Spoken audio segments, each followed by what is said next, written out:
السلام علیکم ورحمۃ اللہ وبرکاتہ نحمدہ ونصلی علی رسولہ الکریم اما بعد فاعوذ باللہ من الشیطان الرجیم بسم اللہ الرحمن الرحیم رب اشرح لی صدری ویسر لی امری واحلل عقدۃ من لسانی یفقہوا قولی واجعل لی وزیرا من اہلی ربنا زدنا علما اللہم افتح علینا حکمتک وانشر علینا رحمتک یا ذا الجلال والاکرام ربی انی علی ذکرک و شکرک و حسن عبادتک اللہم فقہنا فی الدین یا مقلب القلوب ثبت قلبی علی دینک یا مصرف القلوب صرف قلبی علی طاعتک اللہم الہمنی رشدی وعذنی من شر نفسی اللہم انی اسألک الہدی والتقی والعفاف والغنی رب اغفر وارحم وانت خیر الراحمین رب ارحمہما کما ربیانی صغیرا لا الہ الا انت سبحانک انی کنت من الظالمین ربنا ظلمنا انفسنا وان لم تغفر لنا وترحمنا لنکونن من الخاسرین ربنا لا تزغ قلوبنا بعد اذ ہدیتنا وہب لنا من لدنک رحمۃ انک انت الوہاب اللہم ارنا الحق حقا وارزقنا اتباعہ وارنا الباطل باطلا وارزقنا اجتنابہ اللہم لا سہل الا ما جعلتہ سہلا وانت تجعل الحزن سہلا اذا شئت ربی انی لما انزلت الی من خیر فقیر انما اشکو بثی وحزنی الی اللہ حسبنا اللہ ونعم الوکیل لا حول ولا قوة الا باللہ العلی العظیم اللہم بارک لنا فی اوقاتنا آمین ثم آمین۔ ہم پڑھ رہے ہیں 5واں پارہ سورہ النساء، آیت نمبر ہم نے 58 تک کور کیا تھا الحمدللہ پچھلے لیسن میں۔ آج ہم کریں گے 59 آیت نمبر۔ اعوذ باللہ من الشیطان الرجیم، میں پناہ مانگتی ہوں اللہ کی شیطان مردود سے۔ بسم اللہ الرحمن الرحیم، شروع اللہ کے نام سے جو بڑا مہربان نہایت رحم کرنے والا ہے۔ یا ایھا الذین آمنوا اطیعوا اللہ واطیعوا الرسول واولی الامر منکم فإن تنازعتم فی شیء فردوہ الی اللہ والرسول ان کنتم تؤمنون باللہ والیوم الآخر ذالک خیر واحسن تعویلا۔ اے لوگو جو ایمان لائے ہو، اطاعت کرو اللہ کی۔ اللہ تعالیٰ حکم دے رہے ہیں کس کو؟ جو ایمان والے ہیں۔ اطاعت کرو اللہ کی اور اطاعت کرو رسول کی اور ان لوگوں کی جو تم میں سے صاحب امر ہوں۔ پھر اگر تمہارے درمیان کسی معاملے میں جھگڑا ہو جائے تو اسے اللہ اور اس کے رسول کی طرف پھیر دو۔ اگر تم واقعی اللہ اور روز آخر پر ایمان رکھتے ہو، یہی ایک صحیح طریقہ کار ہے اور انجام کے اعتبار سے بھی یہی بہتر ہے۔ یہ آیت اسلام کے پورے مذہبی، تمدنی، سیاسی نظام کی بنیاد اور اسلامی ریاست کے دستور کی اولین دفعہ ہے۔ اس میں حسب ذیل اصول مستقل طور پر قائم کر دیے گئے ہیں، وہ ہم دیکھ لیتے ہیں۔ نمبر 1، اسلامی نظام میں اصل اطاعت اللہ تعالیٰ کی ہے۔ ایک مسلمان سب سے پہلے بندہ خدا ہے، باقی جو کچھ بھی ہے اس کے بعد ہے۔ مسلمان کی انفرادی زندگی اور مسلمانوں کے اجتماعی نظام دونوں کا مرکز و محور اللہ کی فرمانبرداری اور وفاداری ہے۔ دوسری اطاعتیں اور وفاداریاں صرف اس صورت میں قبول کی جائیں گی کہ وہ اللہ کی اطاعت اور فرمانبرداری کے مد مقابل نہ ہوں۔ یہ بات یاد رکھنے کی ہے، بلکہ اس کے تحت اور اس کے تابع ہوں، ورنہ ہر وہ حلقہ اطاعت توڑ کر پھینک دیا جائے گا جو اس اصلی اور بنیادی اطاعت کا حریف ہو، دشمن ہو، اللہ کے حکم کے خلاف ہو جو بات۔ یہی بات ہے جسے نبی صلی اللہ علیہ وسلم نے ان الفاظ میں بیان فرمایا کہ خالق کی نافرمانی میں کسی مخلوق کی کوئی اطاعت نہیں ہے۔ کہ بعض اوقات عورتیں کہہ دیتی ہیں نا کہ ہم پردہ اس لیے نہیں کرتے کہ شوہر نہیں چاہتا، تو یہ کوئی حجت نہیں جو ہم اللہ کو پیش کر سکیں۔ اللہ کی اطاعت میں مطلب جہاں شوہر اللہ کی نافرمانی کا حکم دے وہاں اس کی اطاعت نہیں کرنی ہوگی، وہاں ہمیں اللہ کا حکم ماننا ہوگا۔ یہ دیکھنا ہوگا کہ اللہ نے ہمارے لیے کیا حکم نافذ کیا ہے، ہمیں اس کو خود پر لاگو کرنا ہے۔ پھر دوسرا، نمبر 2، اسلامی نظام کی دوسری بنیاد کیا ہے؟ رسول اللہ صلی اللہ علیہ وسلم کی اطاعت ہے۔ یہ کوئی مستقل بذات اطاعت نہیں ہے، بلکہ اطاعت خدا کی واحد عملی صورت ہے۔ رسول اس لیے مطاع ہے کہ وہی ایک مستند ذریعہ ہے جسے ہم اللہ کے احکام اور فرامین ہم تک پہنچتے ہیں۔ ہم اللہ کی اطاعت صرف اسی طریقے سے کر سکتے ہیں کہ رسول کی اطاعت کریں۔ کوئی اطاعت اللہ رسول کی سند کے بغیر معتبر نہیں ہے، اور رسول کی پیروی سے منہ موڑنا کیا ہے؟ اللہ کے خلاف بغاوت۔ اسی مضمون کو یہ حدیث واضح کرتی ہے کہ نبی صلی اللہ علیہ وسلم نے فرمایا، جس نے میری اطاعت کی اس نے اللہ کی اطاعت کی، اور جس نے میری نافرمانی کی اس نے اللہ کی نافرمانی کی۔ اور یہی بات خود قرآن میں پوری وضاحت کے ساتھ آگے آ رہی ہے۔ مذکورہ والا دونوں اطاعتوں، نمبر 3، دونوں اطاعتوں کے بعد اور ان کے ماتحت تیسری اطاعت جو اسلامی نظام میں ہے مسلمانوں پر واجب ہے، وہ کیا ہے؟ ان اولو الامر کی اطاعت ہے جو خود مسلمانوں میں سے ہوں۔ اولو الامر کے مفہوم میں وہ سب لوگ شامل ہیں جو مسلمانوں کے اجتماعی معاملات کے سربراہ کار ہوں، خواہ وہ ذہنی و فکری رہنمائی کرنے والے علماء ہوں، یا سیاسی رہنمائی کرنے والے لیڈر، یا ملکی انتظام کرنے والے حکام، یا عدالتی فیصلے کرنے والے جج، یا تمدنی و معاشرتی امور میں قبیلوں اور بستیوں اور محلوں کی سربراہی کرنے والے شیوخ اور سردار۔ غرض جو جس حیثیت میں بھی مسلمانوں کا صاحب امر ہے وہ اطاعت کا مستحق ہے، اور اس سے جھگڑا کر کے مسلمانوں کی اجتماعی زندگی میں خلل ڈالنا درست نہیں ہے، بشرطے کہ وہ خود مسلمانوں کے گروہ میں سے ہو اور اللہ اور رسول کا مطیع ہو۔ یہ دونوں شرطیں اس اطاعت کے لیے لازمی شرطیں ہیں۔ یہ نہ صرف اس آیت مذکورہ صدر میں صاف طور پر درج ہیں، بلکہ حدیث میں بھی نبی صلی اللہ علیہ وسلم نے ان کو پوری شرح و بست کے ساتھ بیان فرما دیا ہے۔ مثلاً حسب ذیل احادیث ملاحظہ ہوں، نبی صلی اللہ علیہ وسلم مسلمانوں کو لازم ہے کہ اپنے اولو الامر کی بات سننے اور ماننے، خواہ اسے پسند ہو یا ناپسند، تاوقتا اسے نافرمانی کا حکم نہ دیا جائے، معصیت کا حکم نہ دیا جائے، اور جب اسے معصیت کا حکم دیا جائے تو پھر اسے نہ کچھ سننا چاہیے اور نہ ماننا چاہیے۔ پھر اگلی حدیث ہے، خدا اور رسول کی نافرمانی میں کوئی اطاعت نہیں ہے، اطاعت جو کچھ بھی ہے معروف میں ہے۔ پھر حضور صلی اللہ علیہ وسلم نے فرمایا، تم پر ایسے لوگ بھی حکومت کریں گے جن کی بعض باتوں کو تم معروف پاؤ گے اور بعض کو منکر، تو جس نے ان کے منکرات پر اظہار ناراضگی کیا وہ بری الذمہ ہوا، اور جس نے ان کو ناپسند کیا وہ بھی بچ گیا، مگر جو ان پر راضی ہوا اور پیروی کرنے لگا وہ ماخوذ ہوگا، یعنی اس سے مواخذہ ہوگا۔ صحابہ نے پوچھا، پھر جب ایسے حکام کا دور ہے تو کیا ہم ان سے جنگ نہ کریں؟ آپ صلی اللہ علیہ وسلم نے فرمایا، نہیں، جب تک کہ وہ نماز پڑھتے رہیں۔ یعنی ترک نماز وہ علامت ہوگی جس سے صریح طور پر معلوم ہو جائے گا کہ وہ اطاعت خدا رسول سے باہر ہو گئے ہیں، پھر ان کے خلاف جد و جہد کرنا درست ہوگا۔ حضور صلی اللہ علیہ وسلم نے فرمایا، تمہارے بدترین سردار وہ ہیں جو تمہارے لیے مبغوض ہوں اور تم ان کے لیے مبغوض ہو، تم ان پر لعنت کرو اور وہ تم پر لعنت کریں۔ صحابہ کرام نے عرض کیا، یا رسول اللہ، جب یہ صورت ہو تو کیا ہم ان کے مقابلے پر نہ اٹھیں؟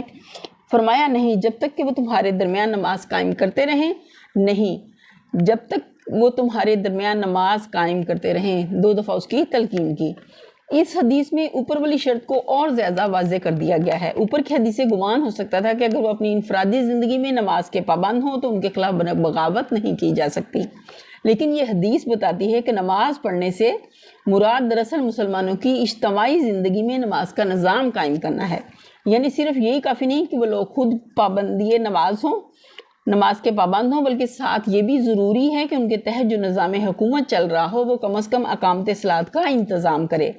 یہ اس بات کی علامت ہوگی کہ ان کی حکومت اپنی اصولی نوعیت کے اعتبار سے ایک اسلامی حکومت ہے، ورنہ اگر یہ بھی نہ ہو تو پھر اس کے معنی یہ ہوں گے کہ وہ حکومت اسلام سے منحرف ہو چکی ہے اور اسے الٹ پھینکنے کی صحیح مسلمانوں کے لیے جائز ہو جائے گی۔ اسی بات کو ایک اور روایت میں اس طرح بیان کیا گیا ہے کہ نبی صلی اللہ علیہ وسلم نے ہم سے من جملہ اور باتوں کے اس امر کا عہد بھی لیا کہ یعنی کہ ہم اپنے سرداروں اور حکام سے نزع نہ کریں گے، الا یہ کہ ہم ان کے کاموں میں کھلم کھلا کفر دیکھیں جس کی موجودگی میں ان کے خلاف ہمارے پاس اللہ کے حضور پیش کرنے کے لیے دلیل موجود ہو۔ بخاری و مسلم میں یہ حدیث ہے۔ چوتھی بات جو آیت زیر بحث میں ایک مستقل اور قطعی اصول کے طور پر طے کر دی گئی ہے، یہ ہے کہ اسلامی نظام میں اللہ کا حکم اور رسول کا طریقہ بنیادی قانون اور آخری سند کی حیثیت رکھتا ہے۔ مسلمانوں کے درمیان یا حکومت اور رعایا کے درمیان جس مسئلے میں بھی نزاع واقع ہوگی، اس میں فیصلہ کرنے کے لیے قرآن و سنت کی طرف رجوع کیا جائے گا، اور جو فیصلہ وہاں سے حاصل ہوگا اس کے سامنے سب طرح تسلیم خم کر دیں گے۔ اسی طرح تمام مسائل زندگی میں کتاب اللہ، سنت رسول اللہ کو سند اور مرجع اور حرف آخر تسلیم کرنا اسلامی نظام کی وہ لازم خصوصیت ہے جو اسے کافرانہ نظام زندگی سے ممیز کرتی ہے۔ جس نظام میں یہ چیز نہ پائی جائے وہ بالیقین ایک غیر اسلامی نظام ہے۔ اس موقع پر بعض لوگ یہ شبہ پیش کرتے ہیں کہ تمام مسائل زندگی کے فیصلے کے لیے کتاب اللہ، سنت رسول اللہ کی طرف کیسے رجوع کیا جا سکتا ہے، جبکہ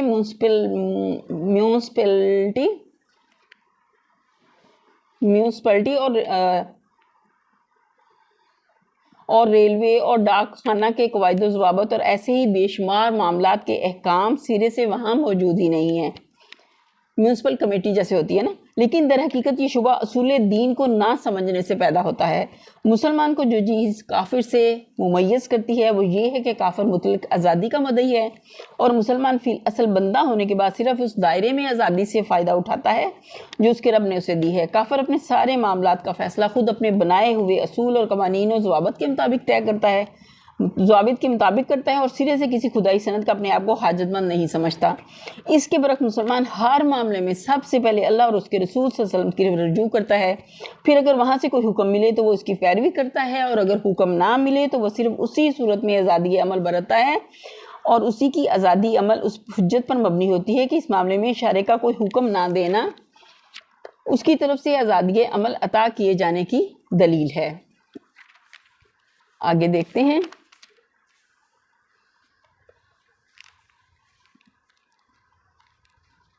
أَلَمْ تَرَ إِلَى الَّذِينَ يَزْعُمُونَ أَنَّهُمْ آمَنُوا بِمَا أُنزِلَ إِلَيْكَ وَمَا أُنزِلَ مِن قَبْلِكَ يُرِيدُونَ أَن يَتَحَاكَمُوا إِلَى الطَّاغُوتِ وَقَدْ أُمِرُوا أَن يَكْفُرُوا بِهِ وَيُرِيدُ الشَّيْطَانُ أَن يُضِلَّهُمْ ضَلَالًا بَعِيدًا۔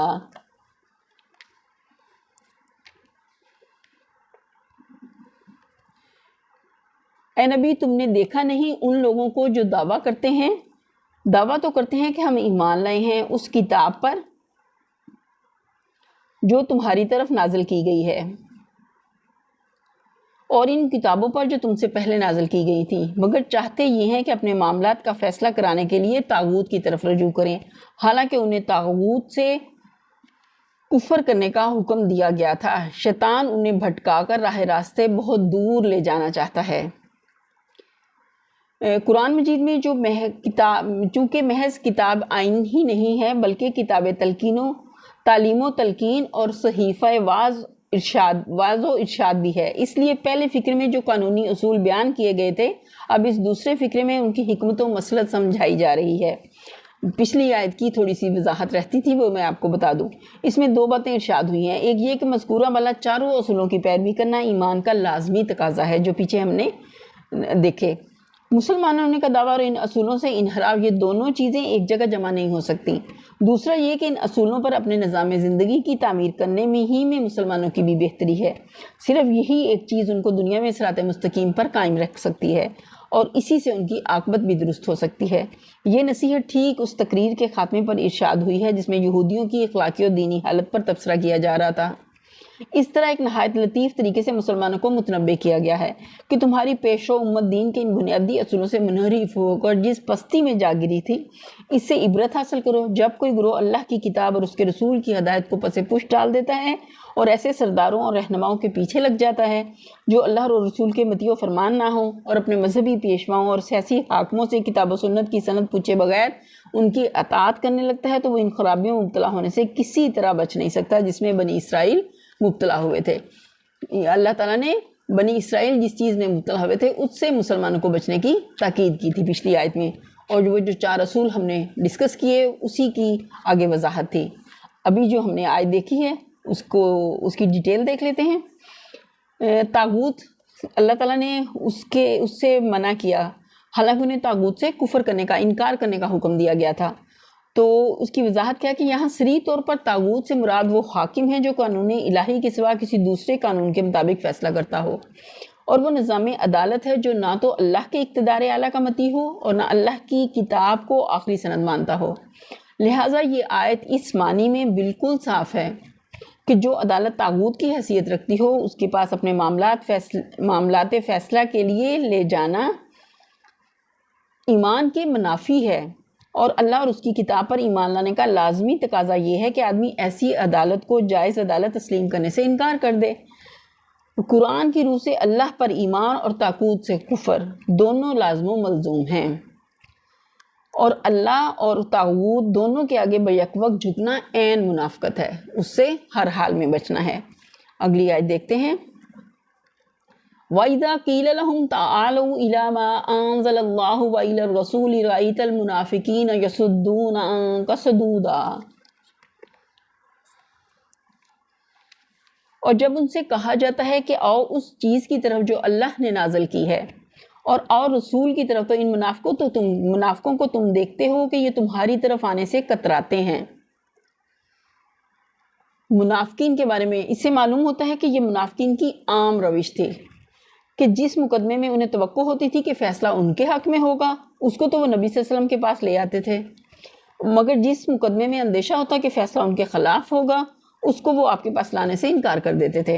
یہی حال بھی بہت سے منافقوں کا ہے کہ اگر شریعت کا فیصلہ ان کے حق میں ہو تو سر آنکھوں پر، ورنہ ہر اس قانون، ہر اس رسم و رواج اور ہر اس عدالت کے دامن میں جا پناہ لیں گے جس سے انہیں اپنے منشا کے مطابق فیصلہ حاصل ہونے کی توقع ہو۔ اگلی آیت ہے، فَكَيْفَ إِذَا أَصَابَتْهُم مُّصِيبَةٌ بِمَا قَدَّمَتْ أَيْدِيهِمْ ثُمَّ جَاءُوكَ يَحْلِفُونَ بِاللَّهِ إِنْ أَرَدْنَا إِلَّا إِحْسَانًا وَتَوْفِيقًا۔ پھر اس وقت کیا ہوتا ہے جب ان کے اپنے ہاتھوں کی لائی ہوئی مصیبت ان پر آ پڑتی ہے، اس وقت یہ تمہارے پاس قسمیں کھاتے ہوئے آتے ہیں اور کہتے ہیں کہ اللہ کی قسم ہم تو صرف بھلائی چاہتے ہیں اور ہماری نیت تو یہ تھی کہ فریقین میں سے کسی طرح موافقت ہو جائے۔ غالباً اس سے مراد یہ ہے کہ جب اس کی ان منافقانہ حرکت کا مسلمانوں کو علم ہو جاتا ہے اور انہیں خوف ہوتا ہے کہ اب باز پرس ہوگی اور سزا ملے گی، اس وقت قسمیں کھا کھا کر اپنے ایمان کا یقین دلانے لگتے ہیں۔ منافق جو ہوتا ہے نا، جو جھوٹا ہوتا ہے، اسی کو بار بار قسمیں کھانے کی ضرورت پڑتی ہے۔ جو سچا ہوتا ہے اسے قسم کھانے کی ضرورت پیش نہیں آتی، اس لیے کہ اس کا دل صاف ہے، اس کی نیت صاف ہے، اس کے اندر اخلاص ہے، وہ اللہ سے سچی محبت کرتا ہے، نبی صلی اللہ علیہ وسلم کی سچی اتباع کا شوق رکھتا ہے اور حق کو جاننے کے لیے ہمیشہ سرگرداں رہتا ہے۔ اور لیکن جو منافق ہے وہ اس کو دنیا عزیز لگتی ہے، دنیا کے فائدے، وہ اس کو آخرت پر ترجیح نہیں دے سکتا، اس کے اندر اتنا حوصلہ نہیں ہوتا، اس کی منافقت کی وجہ سے اس کا دل بھی تنگ پڑ جاتا ہے۔ تو اللہ تعالیٰ ہمیں اس چیز سے بچا کے رکھے۔ اگلی آیت دیکھتے ہیں، اولئک الذین یعلم اللہ ما فی قلوبہم فاعرض عنہم واعظہم وقل لہم فی انفسہم قولا بلیغا۔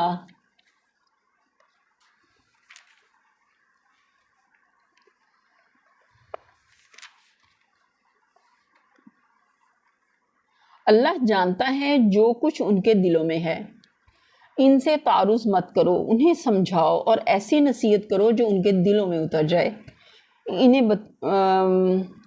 اللہ تعالیٰ منافقین کے لیے نبی صلی اللہ علیہ وسلم کو جیسے ہدایت کر رہے ہیں کہ ان کو نصیحت شاید کہ اپنی روش سے باز آ جائیں اور آخرت کے نقصان سے بچ جائیں، اپنی منافقانہ روش چھوڑ دیں اور اخلاص کے ساتھ اسلام کے اوپر اور نبی صلی اللہ علیہ وسلم کی اطاعت میں اور اللہ کی اطاعت میں اپنے آپ کو دے دیں، تو یہ انہی کے لیے بہتر ہوگا۔ اگلی آیت ہے، وَمَا أَرْسَلْنَا مِن رَّسُولٍ إِلَّا لِيُطَاعَ بِإِذْنِ اللَّهِ وَلَوْ أَنَّهُمْ إِذْ ظَلَمُوا أَنفُسَهُمْ جَاءُوكَ فَاسْتَغْفَرُوا اللَّهَ وَاسْتَغْفَرَ لَهُمُ الرَّسُولُ لَوَجَدُوا اللَّهَ تَوَّابًا رَّحِيمًا۔ انہیں بتاؤ کہ ہم نے جو رسول بھی بھیجا ہے اسی لیے بھیجا ہے کہ اذن خداوندی کی بنا پر اس کی اطاعت کی جائے۔ اگر انہوں نے یہ طریقہ اختیار کیا ہوتا کہ جب یہ اپنے نفس پر ظلم کر بیٹھے تھے تو تمہارے پاس آ جاتے، اللہ نے طریقہ بتا دیا، اور اللہ سے معافی مانگتے اور رسول بھی ان کے لیے معافی کی درخواست کرتا، تو نتیجہ کیا ہوتا کہ یقیناً اللہ تعالیٰ کو بخشنے والا اور رحم کرنے والا باتیں کہ یعنی اللہ کی طرف سے رسول اس لیے نہیں آتا کہ بس اس کی رسالت پر ایمان لے آؤ اور پھر اطاعت جس کی چاہو کرتے رہو، بلکہ رسول کے آنے کی غرض ہی یہ ہوتی ہے کہ زندگی کا جو قانون وہ لے کر آیا ہے تمام قوانین کو چھوڑ کر صرف اسی کی پیروی کی جائے، اور اللہ کی طرف سے جو احکام وہ دیتا ہے تمام احکام کو چھوڑ کر صرف اسی پر عمل کیا جائے۔ اگر کسی نے یہ نہ کیا تو پھر اس کا محض رسول کو مان لینا کوئی معنی نہیں رکھتا۔ فلا وربک لا یؤمنون حتی یحکموک فیما شجر بینہم ثم لا یجدوا فی انفسہم حرجا مما قضیت ویسلموا تسلیما۔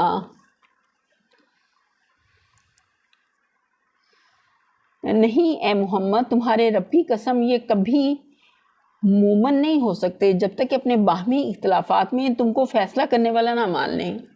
اللہ تعالیٰ ان کی دلی کیفیت کو بتا رہے ہیں۔ پھر جو تم فیصلہ کرو گے اس پر اپنے دلوں میں کوئی تنگی محسوس نہ کریں بلکہ سر تسلیم خم کر دیں۔ اس آیت کا حکم صرف حضور صلی اللہ علیہ وسلم کی زندگی تک محدود نہیں ہے بلکہ قیامت تک کے لیے ہے۔ جو کچھ اللہ نے کی طرف سے نبی صلی اللہ علیہ وسلم لائے ہیں اور جس طریقے پر اللہ کی ہدایت و رہنمائی کے تحت آپ نے عمل کیا ہے وہ ہمیشہ ہمیشہ کے لیے مسلمانوں کے درمیان فیصلہ کن سند ہے، اور اس سند کو ماننے یا نہ ماننے ہی پر آدمی کے مومن ہونے اور نہ ہونے کا فیصلہ ہے۔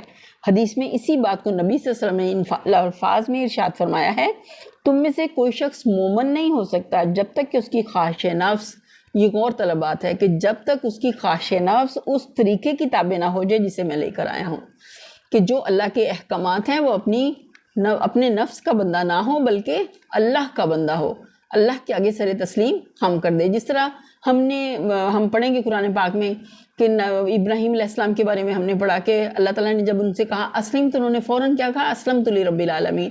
تو ہمارا بھی یہی جواب ہونا چاہیے کہ ہم ہر حال میں اللہ کی اطاعت میں اپنے آپ کو دے دینے والے ہوں، پھر ہی آخرت میں ہم فلاح پا سکتے ہیں۔ اگلی آیت دیکھتے ہیں، وَلَوْ أَنَّا كَتَبْنَا عَلَيْهِمْ أَنِ اقْتُلُوا أَنفُسَكُمْ أَوِ اخْرُجُوا مِن دِيَارِكُمْ مَا فَعَلُوهُ إِلَّا قَلِيلٌ مِّنْهُمْ وَلَوْ أَنَّهُمْ فَعَلُوا مَا يُوعَظُونَ بِهِ لَكَانَ خَيْرًا لَّهُمْ وَأَشَدَّ تَثْبِيتًا۔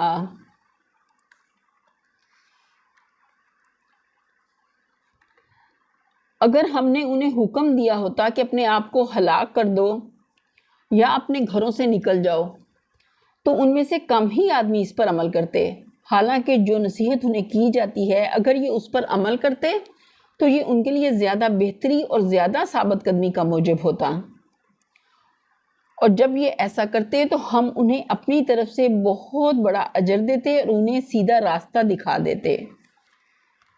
یعنی جب ان کا حال یہ ہے کہ شریعت کی پابندی کرنے میں ذرا سا نقصان یا تھوڑی سی تکلیف بھی یہ برداشت نہیں کر سکتے تو ان سے کسی بڑی قربانی کی ہرگز توقع نہیں کی جا سکتی۔ اگر جان دینے یا گھر بار چھوڑنے کا مطالبہ ان سے کیا جائے تو یہ فوراً بھاگ کھڑے ہوں گے اور ایمان و اطاعت کے بجائے کفر و نافرمانی کی راہ لیں گے۔ یعنی اگر یہ لوگ شک اور تذبذب اور تردد چھوڑ کر یکسوئی کے ساتھ رسول کی اطاعت و پیروی پر قائم ہو جاتے اور ڈاواڈول نہ رہتے تو ان کی زندگی تزلزل سے محفوظ ہو جاتی۔ ان کے خیالات، اخلاق اور معاملات سب کے سب ایک مستقل اور پائیدار نظام،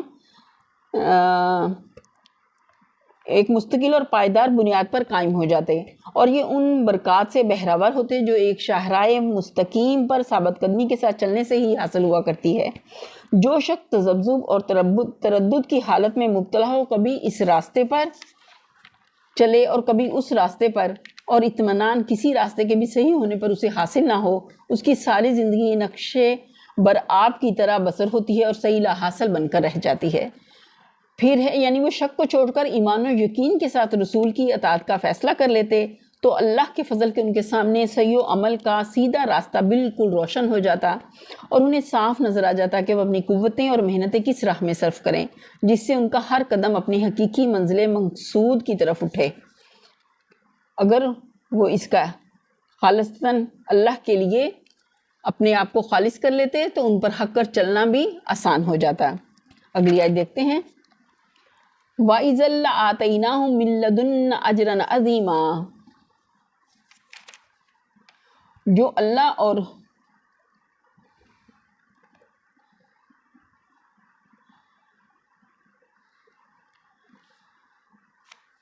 جب یہ ایسا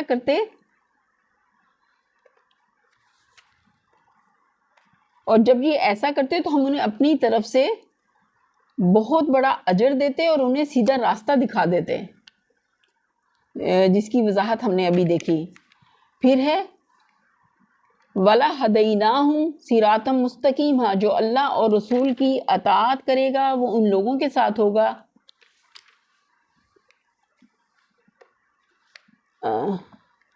اور جب یہ ایسا کرتے تو ہم انہیں اپنی طرف سے بہت بڑا اجر دیتے.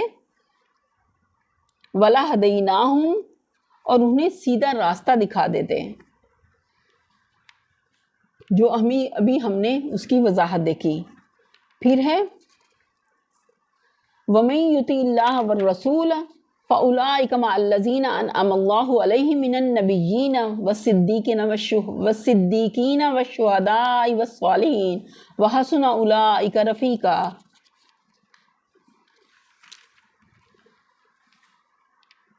اور جو اللہ اور اس کے رسول کی اطاعت کرے گا وہ ان لوگوں کے ساتھ ہوگا جن پر اللہ نے انعام فرمایا ہے، یعنی انبیاء، صدیقین، شہداء اور صالحین. کیسے اچھے ہیں یہ رفیق جو کسی کو میسر آئیں. صدیق سے مراد وہ شخص ہے جو نہایت راست باز ہو، جس کے اندر صداقت پسندی اور حق پرستی کمال درجے کی ہو، جو اپنے معاملات اور برتاؤ میں ہمیشہ سیدھا اور صاف طریقہ اختیار کرے. جب ساتھ دے تو حق اور انصافی کا ساتھ دے اور سچے دل سے دے. جس چیز کو حق کے خلاف پائے اس کے مقابلے میں ڈٹ کر کھڑا ہو جائے اور ذرا کمزوری نہ دکھائے. جس کی سیرت ایسی ستھری اور بے لوث ہو کہ اپنے اور غیر کسی کو بھی اس سے خالص راست روی کے سوا کسی دوسرے طرز عمل کا اندیشہ نہ ہو. شہید کے اصل معنی گواہ کے ہیں. اس سے مراد وہ شخص ہے جو اپنے ایمان کی صداقت پر اپنی زندگی کے پورے طرز عمل سے شہادت دے. اللہ کی راہ میں لڑ کر جان دینے سے والے کو بھی شہید اسی وجہ سے کہتے ہیں کہ وہ جان دے کر ثابت کر دیتا ہے کہ وہ جس چیز پر ایمان لایا تھا اسے واقعی سچے دل سے حق سمجھتا تھا اور اسے اتنا عزیز رکھتا تھا کہ اس کے لیے جان قربان کرنے میں بھی اس نے دریغ نہ کیا. ایسے راست باز لوگوں کو شہید کہا جاتا ہے جو اس قدر قابل اعتماد ہوں کہ جس چیز پر وہ شہادت دیں اس کا صحیح و برحق ہونا بلا تعمل تسلیم کر لیا جائے. صالح سے مراد وہ شخص ہے جو اپنے خیالات اور عقائد میں، اپنی نیت اور ارادوں میں، اپنے اقوال و افعال میں راہ راست پر قائم ہو اور فی الجملہ اپنی زندگی میں نیک رویہ رکھتا ہو. پھر ہے کہ کیسے اچھے ہیں یہ رفیق جو کسی کو میسر آئیں، یعنی انسان وہ کتنا خوش قسمت ہے جسے ایسے لوگ دنیا میں رفاقت کے لیے میسر آئیں جو نیک اور صالحین ہوں، شہداء ہوں، اور جس کا انجام آخرت میں بھی ایسے ہی لوگوں کے ساتھ ہو. کسی آدمی کے احساسات مردہ ہو جائیں تو بات دوسری ہے، ورنہ در حقیقت بدسیرت اور بدکردار لوگوں کے ساتھ زندگی بسر کرنا دنیا میں بھی ایک عذاب علیم ہے، کجا کے آخرت میں آدمی انہی کے ساتھ اس انجام سے دوچار ہو جسے وہ ان کے لیے مقدر ہے. اسی لیے اللہ کے نیک بندوں کی ہمیشہ یہی تمنا رہی ہے کہ ان نیک لوگوں کی سوسائٹی ان کو نصیب ہو اور مر کر بھی وہ نیک لوگوں کے ساتھ رہیں. اے اللہ تعالیٰ تو ہمیں بھی ان لوگوں میں شامل فرما. یہیں پر ہم اپنے لیسن کا اختتام کرتے ہیں. وآخر دعوانا الحمد للہ رب العالمین. سبحان ربک رب العزت عما یصفون وسلام علی المرسلین والحمد للہ رب العالمین. آمین ثم آمین یا رب العالمین. السلام علیکم ورحمۃ اللہ وبرکاتہ.